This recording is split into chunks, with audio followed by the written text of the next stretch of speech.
C'est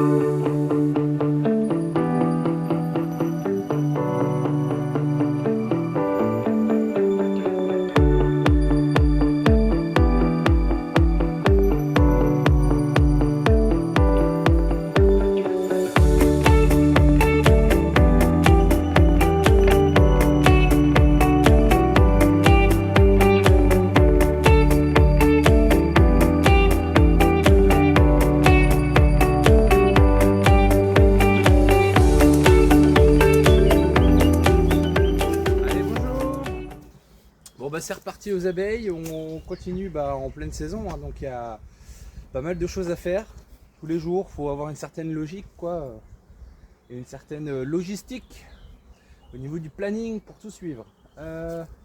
Bon, là c'est un petit essaim que je viens de récupérer à l'instant là, qui était à hauteur d'homme là dans un buisson sur un autre rucher. Voilà, je l'ai ramené ici. Donc quand c'est comme ça, les essaims que je trouve sur le toit, moi, donc je note la date et je marque EN, essaim naturel. Voilà. Quand c'est des essaims artificiels que je fais, je mets EA, essaim artificiel. Voilà. Bon là c'est un petit essaim. C'est un petit essaim. Voilà. Qu'est-ce que j'ai mis? Bon, faut qu'ils prennent le temps de s'installer, hein, je sais pas si vous voyez bien, là je viens juste de le récupérer, je viens de faire de la route là, donc petit peu secoué. Quand je récupère mes essaims, alors tout dépend de la taille de l'essaim, hein, vous allez me dire, par rapport à ce que je mets dedans. Oh, pas super là. Donc là, ouais, c'est un petit essaim. Donc là j'ai mis partition, j'ai mis 2 feuilles de cire et 2 4 bâtis. Voilà. Donc je ne connais pas la provenance. Je ne sais pas si c'est une reine vierge. En fait c'est ça la chose, quand vous récupérez des essaims, on ne sait pas si c'est une reine vierge ou une reine fécondée. Ok. Tout va dépendre au final pour le savoir. Alors il y a 2 choses pour le savoir. Soit déjà la grosseur de l'essaim que vous récupérez, plus il va être gros, vous pouvez être sûr que c'est des essaims primaires. Donc les reines généralement sont fécondées. Après on ne connaît pas l'âge de la reine. Voilà. Et plus ça va être petit, plus il y a des chances que ce soit des reines vierges. Alors c'est là où ça peut être intéressant des fois. C'est pas les plus gros essaims sont pas les meilleurs à récupérer. C'est vrai que je préfère, il est préférable on va dire. Enfin, il est préférable. On fait pas non plus le choix, on va pas être trop difficile. Mais c'est parfois plus intéressant de récupérer des petits essaims secondaires, parce que c'est des reines vierges. Donc c'est vrai que pour que ça reparte, c'est un peu plus long, parce qu'il faut que la reine se fasse féconder. Donc il faut bien attendre une vingtaine de jours, le temps qu'elle devienne mature, fécondée et que ça ponde. Mais une fois que c'est parti, vous pouvez être sûr que c'est une reine de l'année. Voilà, donc c'est intéressant. Là, vu la grosseur, je sais pas. Il est pas très gros. Je pense que c'est un essaim secondaire. Donc à suivre. À suivre. Je vais laisser ça tranquille. Vu qu'il n'y a pas beaucoup de provisions là. Alors c'est pas pareil, c'est pas une obligation de faire ça. Mais vu qu'il n'y a pas beaucoup de provisions, généralement, je fais gaffe qu'il n'y ait pas la reine là. Hop. Ah, je suis désolé, je vous brasse dans tous les sens les petites abeilles là. Voilà. Histoire que ça les déstresse un petit peu. J'ai une petite tendance, les essaims naturels, quand je les récupère, à les nourrir. Voilà, je mets un peu de sirop. Alors, je mets quoi, 1 litre, hein. Mais déjà ça les apaise un peu, ça les calme et puis ça permet que ça reparte un petit peu mieux. Voilà, bon, en tout cas, moi pour mes ruchers, sur ce rucher là aujourd'hui, qu'est-ce qu'on va faire? Alors je ne vais pas tout vous montrer, on va pas passer 1 heure non plus. Mais j'ai 2 choses à faire. Donc ça va être de contrôler les essaims artificiels que j'ai fait il y a à peu près 5 jours, là, 5-6 jours. Allez, dans un premier temps, on peut se regarder celle-là. Donc ça c'est des essaims artificiels que j'ai fait le 4. J'ai marqué ECO élevage sur cellules ouvertes. Donc selon des fois ce que je trouve dans les colonies, il se peut que je fasse des essaims avec des cellules royales qui sont déjà formées dans des colonies. Donc voilà, ça accélère un petit peu le processus et puis ça fait des bonnes reines. Voilà, là ce que je veux voir c'est l'avancement de la cellule, voir si ça va. Hein. Bon, il n'y a pas de raison, mais on va checker un petit peu.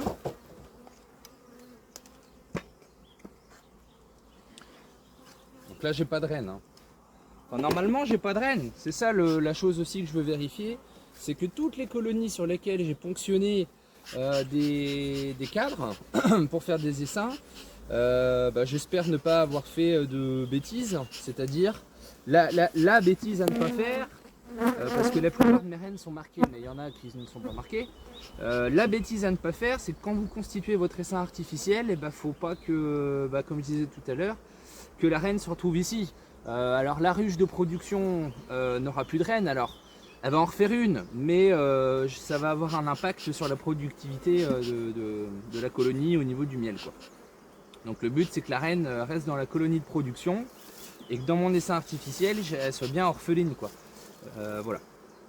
Le constat va être que si vous voulez vous en assurer, il y aura deux solutions. Pas de présence d'œufs. Si vous voyez des œufs, c'est qu'il y a une reine. Et le début d'un élevage royal, quoi. Vous voyez plusieurs cellules de sauveté là, hein. Pour le coup ça va être des cellules de sauveté. Pour moi là je pense pas qu'il y ait de reine, ce que j'entends, ça... Comment on appelle ça là? Quand c'est orphelin là, ça chante là. Donc voilà, je me fais un petit peu de place. Alors on va commencer comme ça, on va checker celle-là ensemble, hein. Mais là j'en ai peut-être une trentaine à faire là comme ça. Donc ça, la partition que je leur ai mise, ok.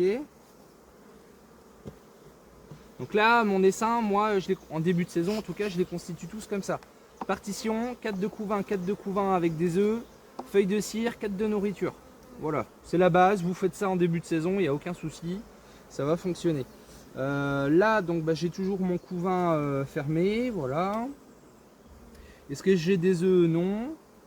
Là, j'ai un début de cellule royale, là, j'en ai une autre ici. J'en aurais peut-être des plus jolies ailleurs. Alors là, le constat qui est intéressant, c'est que dans la partie où devrait pondre la reine, j'ai que du nectar, ok. Là, pareil, j'ai une amorce là qui est avec une larve et de la gelée royale.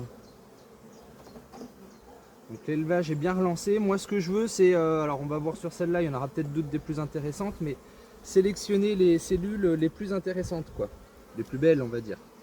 Ok. Oula, je l'ai tapé, c'est de ma faute. Là, j'ai une belle cellule aussi qui est bien entamée. Elle est ouverte, hein.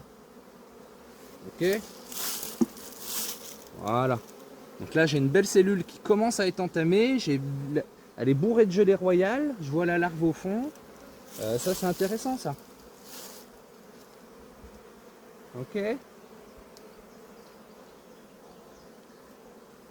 Donc là, vous voyez, j'en ai une autre ici.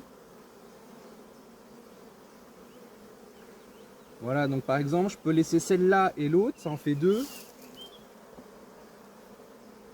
Les plus sur le même cadre, hein, c'est l'idéal. Si je reprends celui-là, alors il y avait celle-là qui était pas trop mal, mais on va la casser. Voilà, il n'y a pas besoin de tout ça. Je veux qu'elle se concentre, moi, à nourrir le... Je veux pas qu'elle nourrisse non plus 10 cellules, quoi. Hein, voilà, j'en ai une là, je casse et je casse. Voilà. Donc là, j'ai laissé deux cellules qui pour moi étaient les plus belles. Si on veut regarder, alors il n'y aura rien dessus, mais vous voyez, même dans des colonies orphelines, la feuille de cire, elles la bâtissent. Hein. Ok, elle prépare le terrain déjà pour l'arrivée de la reine. Donc c'est intéressant. D'ailleurs, au vu du nombre d'abeilles qui vont naître là dans les prochains jours, vous voyez hein, les surfaces de couvain, je vais de l'agrandir. Hein. Ok. Donc je vais faire sauter la partition là. Et je vais mettre une feuille de cire à la place.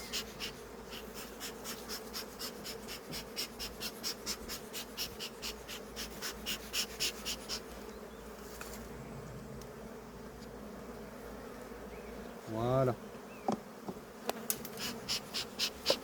Bon, il fait assez chaud dans les prochains jours. Et si je reviens pas, au moins elle manquera pas de place la reine là pour que ça parte. Ok.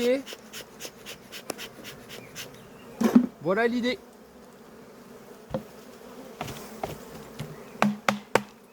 Donc là maintenant moi le but là c'est que je vais laisser tranquille.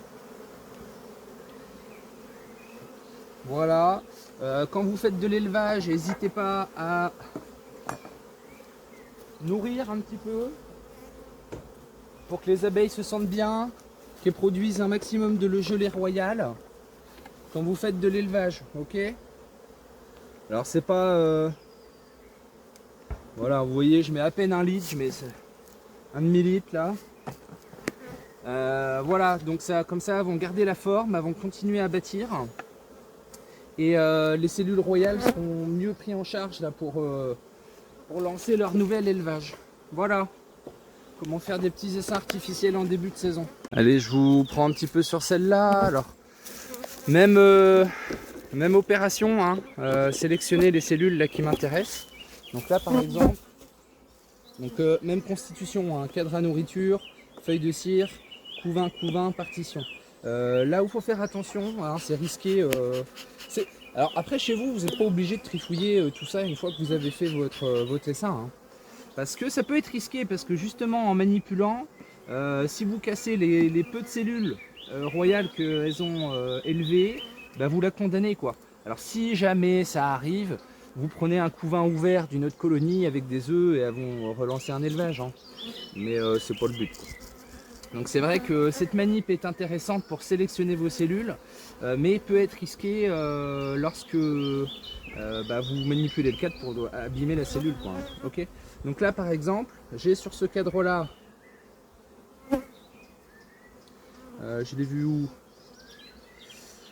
j'avais un début d'élevage, ça doit être de l'autre côté, hein, je sais plus, oui là, voilà. Si on le voit, alors là vous voyez j'ai un début, alors je vais pas la garder, j'en ai vu des plus intéressantes là sur les autres.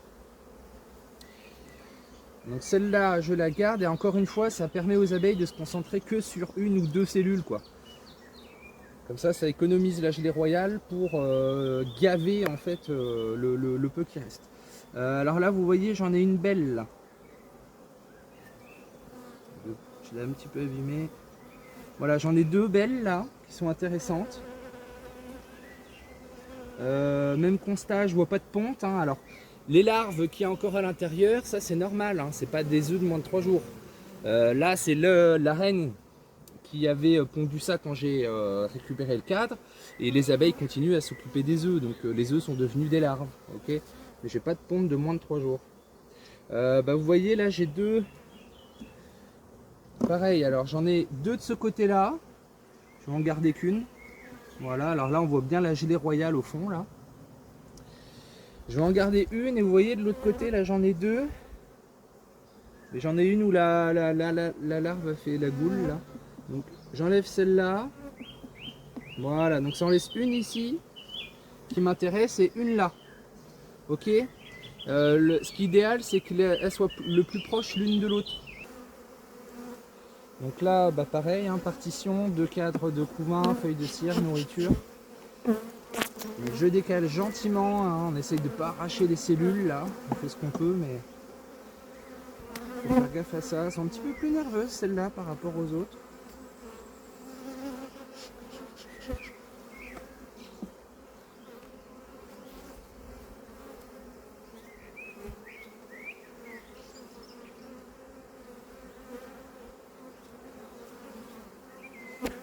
Voilà, donc là je l'ai un peu abîmé d'ailleurs, j'espère qu'il y en a d'autres. J'ai un élevage qui commence ici. Je me mets la lumière là parce que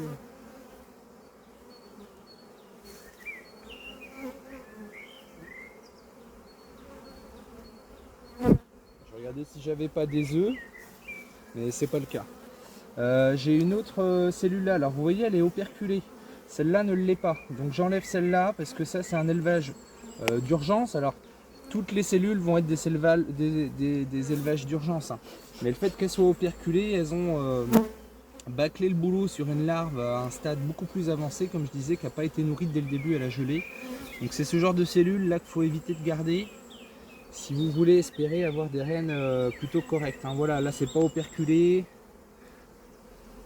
Voilà, donc toutes celles qui sont operculées, là faut les enlever. Donc là j'en ai une et deux.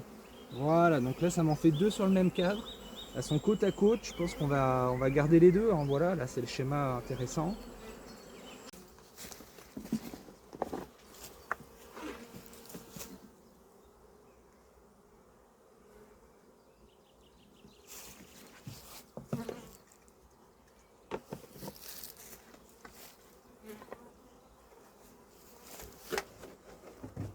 Il faut nourrir aussi, parce que quand vous faites vos essaims, vous récupérez des cadres avec du couvain. Les abeilles qui sont dessus sont principalement des nourrices. Voilà, ça manque de butineuses là-dedans. Donc c'est aussi intéressant de nourrir un minimum pour que ça se porte bien.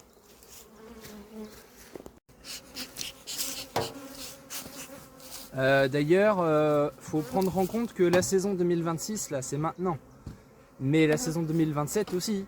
Là, tous les essaims qu'on vient de voir, en début de saison, on peut se permettre d'en faire sur 2, 3 cadres, quoi. Mais là, je les ai fait sur 2 cadres. La saison, l'année 2027, je l'anticipe déjà là. Parce que ces essaims, on est bien d'accord, ne vont pas produire cette année, hein. C'est pas l'objectif. Là, l'objectif, c'est de faire des rennes et les emmener à se développer jusqu'à l'hivernage. Et ça donnera l'année prochaine. Mais c'est maintenant qu'il faut anticiper l'année 2027. En 2027, j'anticiperai l'année 2028. Voilà, faut anticiper tout ça, hein. Très important. C'est pas l'année N où et quand la saison commence, on se dit ah bah tiens j'ai rien ou ça va pas, voilà. Donc faut un minimum anticiper tout ça, quoi. Donc ça c'est des essaims qui seront bons, qui donneront l'année prochaine. Là, il faut bien s'en occuper jusqu'à l'hivernage. Allez, on continue notre tour là sur la vérif des essaims, enfin des colonies pour freiner l'essaimage. Bon, on va faire une ensemble que je vous montre un peu comment faire. Voilà, on va prendre celle-là par exemple. Donc là, c'est une colonie, elle a déjà une hausse qui est pleine. Je vais sûrement doubler d'ailleurs. Qui n'a pas encore essaimé. Il fait un peu sombre là. Qui n'a pas encore. On essaie de freiner un peu l'essaimage.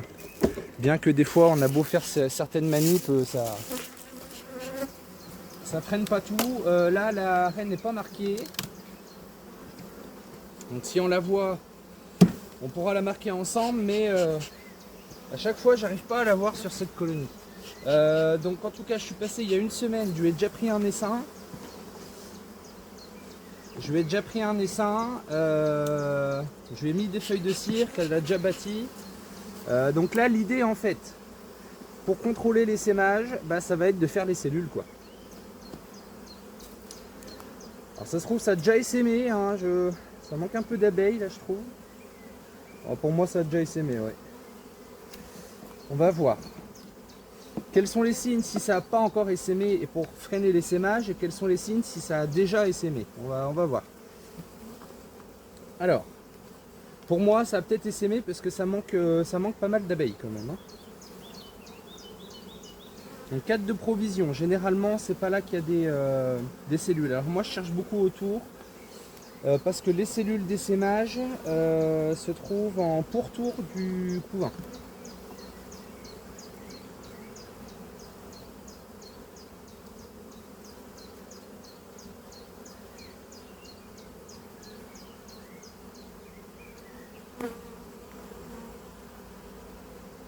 Donc tout ce qui est amusette, départ de cellules, tout ça j'enlève.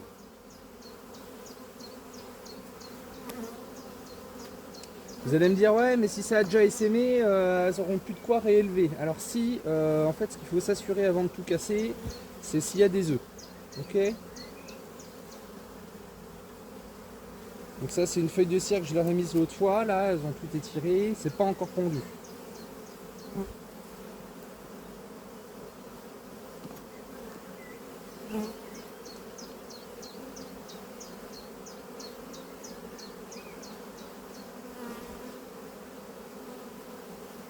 Est-ce qu'il y a des œufs là? Oui, j'ai des œufs. Donc dans les 3 derniers jours, durant ces 3 derniers jours, il y avait une reine, voilà, qui est peut-être partie, hein. Si la reine est partie, en l'occurrence, je devrais trouver des cellules royales quand même operculées en général.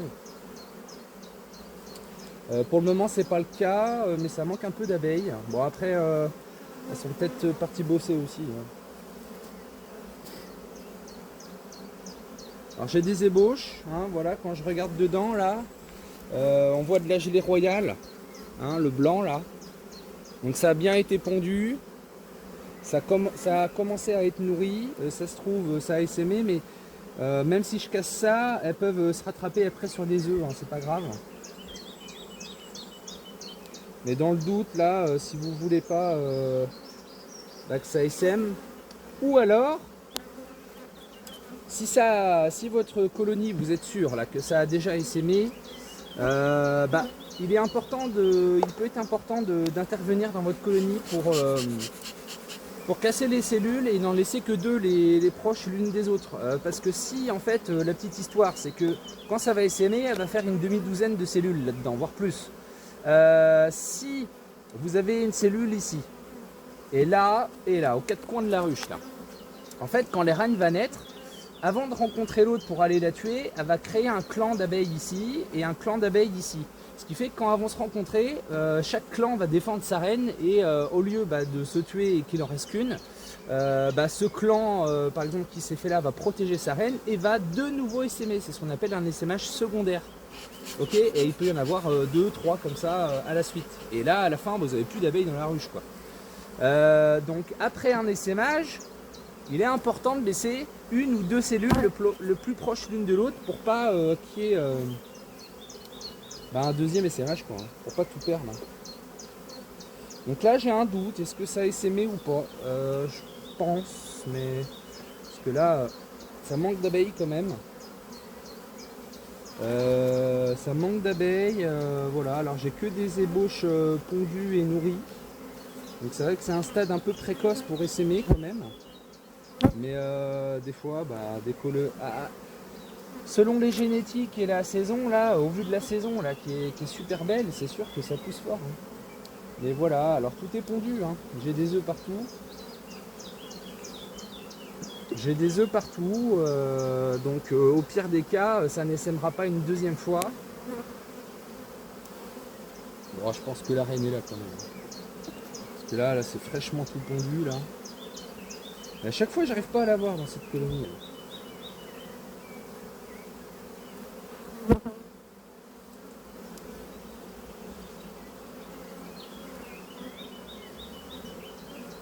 Donc dans tous les cas, même si ça a essaimé, comme je disais, elles auront de quoi réélever. Elles auront de quoi réélever, hein.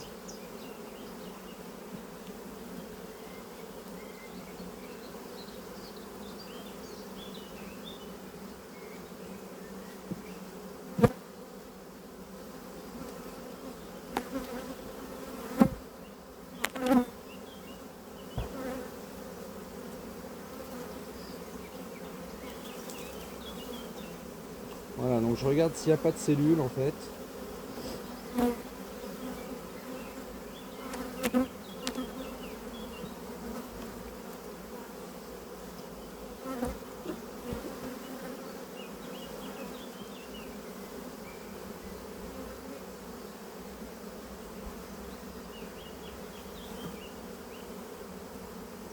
Bon, dans le doute, ça manque un peu d'abeilles quand même pour une colonie qui n'aurait pas essaimé, je trouve. Après, il y en a peut-être pas mal, comme je disais, qui sont partis bosser. Donc là, dans le doute, au vu de ce qui va naître et de la population incertaine, qui au final va arriver là, on va arriver en fin de journée là, quand tout le monde va rentrer. Dans le doute, sachant que la hausse La hausse est pleine. Moi je vais mettre une deuxième hausse là-dessus, là, dans le dos. Hein, vous voyez la hausse là, qui est là.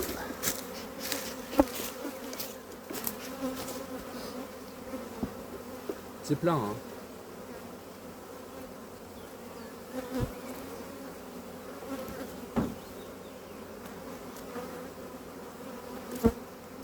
Bon, c'est pas encore operculé évidemment. Hein.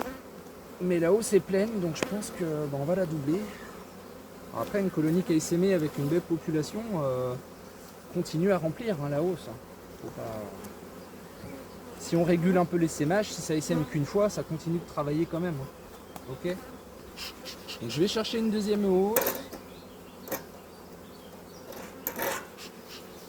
Et on la double. Ok. Non mais je pense qu'en enfumant au final... Ouais non, ça va pas essaimer. On va attendre un petit peu de vent là. Mais je pense que en fait c'est la fumée là, ça les a tassés vers le bas énormément. Et c'est pour ça que je pensais qu'il n'y avait pas trop de population.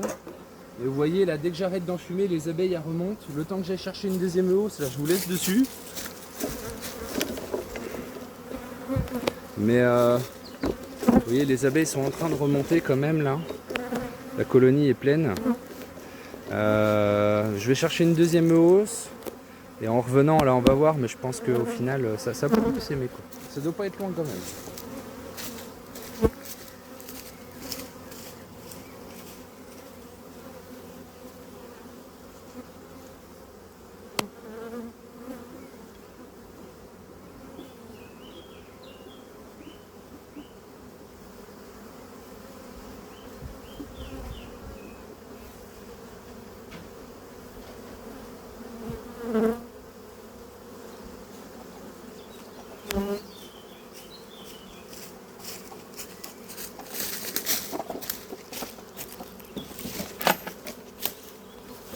Là, la question qui se pose là, chez tous les apiculteurs, est-ce que je double par le haut ou par le bas?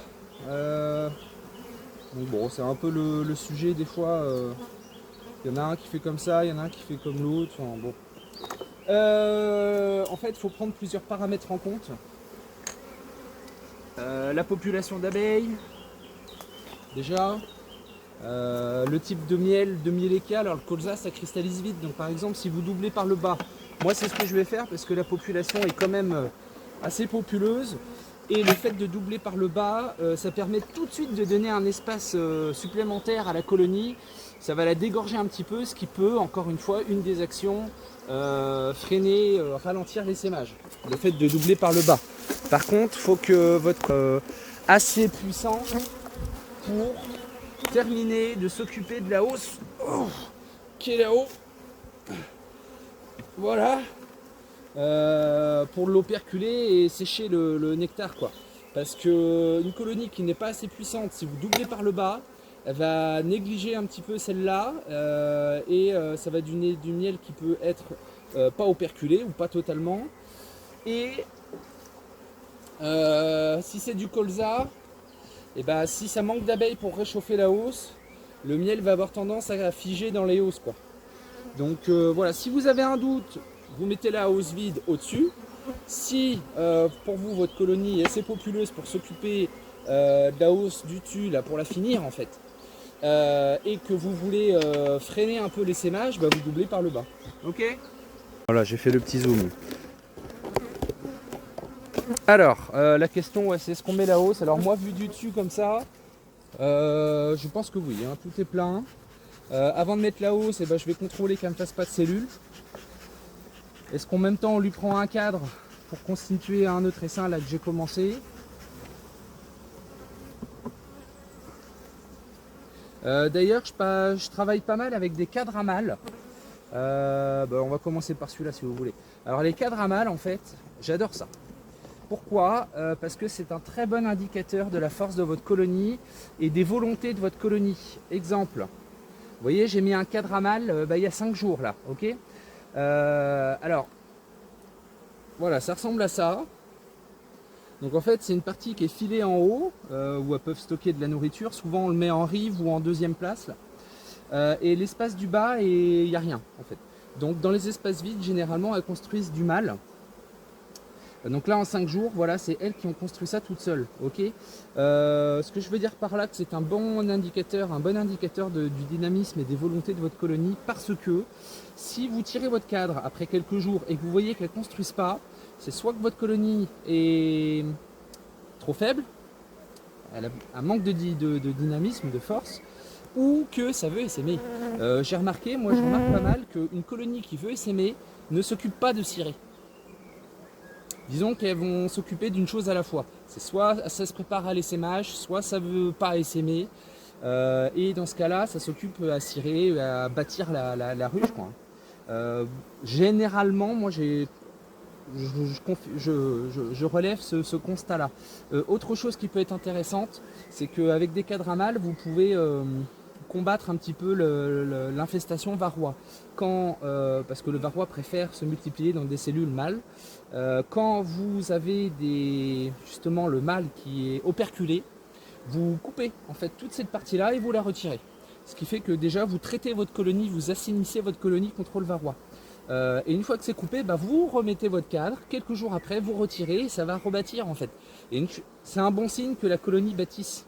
Voilà. Autre chose, c'est quand elle est sur 10 cadres et que vous n'avez plus de place pour mettre des feuilles de cire et que la colonie, on va dire, a besoin de place, voilà, pour freiner encore une fois l'essaimage, le fait de couper, en fait, ça bluffe, vous bluffez un peu les abeilles en mettant toujours le même cadre, mais avec un espace toujours à bâtir, ça les occupe en fait. Donc ça, les cadres à mâle, c'est vraiment intéressant. Voilà, moi j'en mets un dans chaque colonie. Alors là où c'est intéressant aussi, c'est que dans votre environnement, dans votre rucher, eh bien, vous avez une quantité de mâle très satisfaisante pour faire des belles fécondations. Voilà, je m'en sers aussi pour ça. Je crois avoir vu la reine, mais je suis pas sûr. Donc là en tout cas c'est que de la nourriture. C'est que de la nourriture. Donc après c'est pareil, une hausse, comme je disais, pour mettre la hausse, il faut qu'il y ait au moins 6 cadres de couvain, bon là ça va être le cas, et que faut que tout soit plein en bas. Si vous avez encore quelques cadres vides, elles ne monteront pas dans la hausse. Il faut que tout le bas soit plein, soit blindé de couvain, de miel, il faut que ce soit blindé. Donc là j'ai quoi? J'ai des petites amusettes, je regarde dedans, c'est pas pondu, je regarde dans celle-là, c'est pas pondu, on fait attention en bas. Donc là c'est le début en fait du couvain, hein. C'est le début, voilà, et plus on va aller au centre, et plus je vais avoir du couvain assez intéressant. Hop là. Donc toujours pas de cellules. Faut lui mettre une hausse parce que pareil, blocage de ponte, là on y arrive, hein. Tout le centre est rempli de miel et de nectar là. Les abeilles sont en train de bloquer la reine pour étendre sa ponte. Et ça, c'est une des choses aussi qui favorise l'essaimage, hein, qu'il faut faire attention. Voilà, donc là, typiquement, elle a besoin de place, hein. Donc là, comme je disais, je regarde juste si elle ne fait pas des cellules. Alors vous voyez, la reine est là. Hop, ça fuit la lumière, ça veut partir. Je vais essayer de la bloquer. Non, oui. En fait, je mets ma main de l'autre côté pour pas qu'elle passe. Mais... elle est là. Alors moi, ce que je fais, elle est là.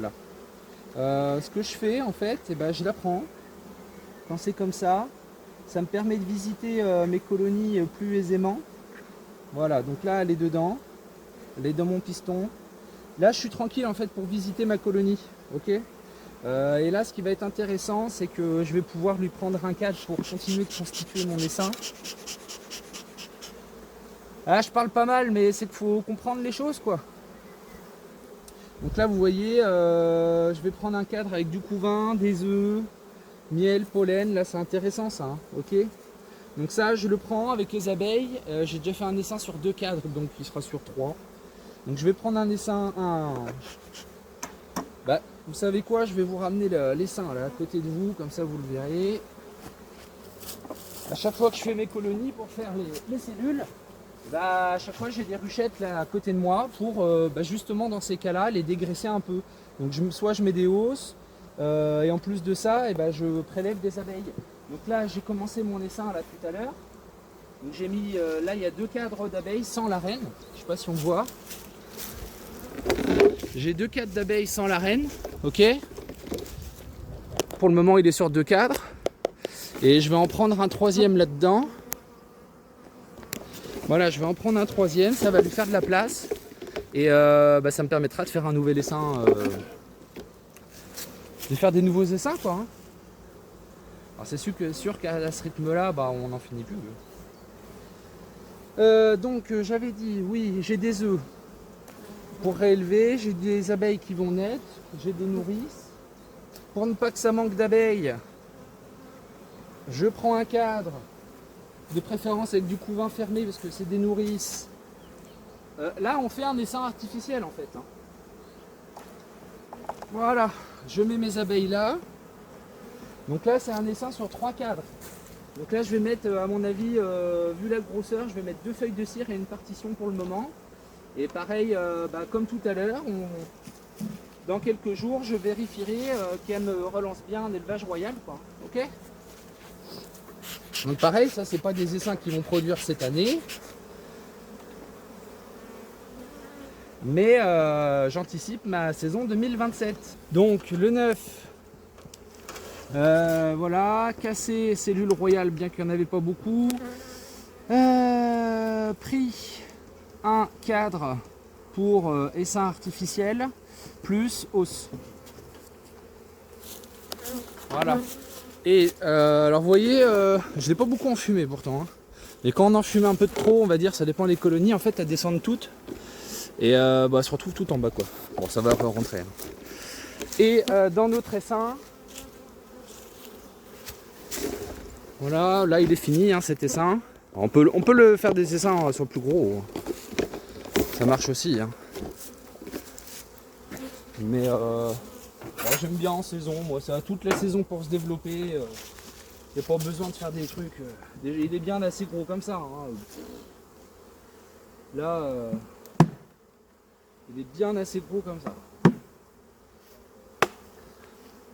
Donc là, vu la grosseur, je vais mettre 2 feuilles de cire.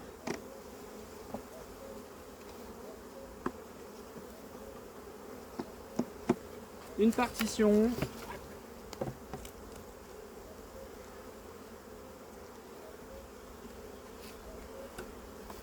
Un petit coup de sirop, comme je vous disais, histoire qu'elle se sente bien, là, que ça la fasse bien partir. Et voilà, le tour est joué. Hein. Donc là, pareil, là sur le toit, je marquerai la date d'aujourd'hui. EA, essaim artificiel. ESO, élevage sur œuf. Okay, et pareil, on reprendra la sélection des plus belles cellules à garder, comme je vous ai montré tout à l'heure. Sur ce, on va finir sur ça, parce que sinon c'est interminable. Moi j'ai encore pas mal de ruches là, à contrôler pour l'essaimage. Mais ça va être le même modèle, quoi. Donc je vous souhaite en tout cas une belle saison, et puis on se revoit bientôt pour d'autres travaux sur les ruchers. A plus!